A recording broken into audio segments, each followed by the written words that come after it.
রূপা এটা বানিয়েছি, খেয়ে দেখো কেমন হয়েছে। তুমি বানিয়েছো না আমি বানালাম? দারুণ হয়েছিল খেতে। খুব সহজে বানিয়ে নিতে পারবেন কাঁঠালের দানার সন্দেশ। কাঁঠালের দানাগুলোকে ভালো করে ছোট ছোট করে কেটে ছাড়িয়ে নিয়ে সেদ্ধ করে নিতে হবে। সেদ্ধ করে এটার পেস্ট করে নেব। কড়াইতে সামান্য ঘি দিয়ে পেস্টটা ঢেলে দিয়ে মিনিমাম 10 মিনিট ভেজে নেব ভালো করে। ভেজে নিয়ে চিনি দিয়ে দেব। চিনি দিয়ে মিনিমাম 2 মিনিট নাড়িয়ে চাড়িয়ে নিতে হবে। 600 দুধকে জাল করে আমি 250 করে নিয়েছি।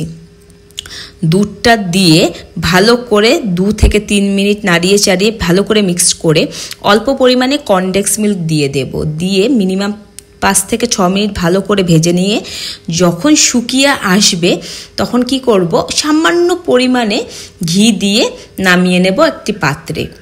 সন্দেশের মতন বানিয়ে নিতে পারেন। আপনারা যেভাবে বানাতে চাইবেন সেভাবেই বানাতে পারবেন, গোল গোলও বানাতে পারবেন। রেডি হয়ে গেছে আমাদের কাঁঠালের গুটির সন্দেশ।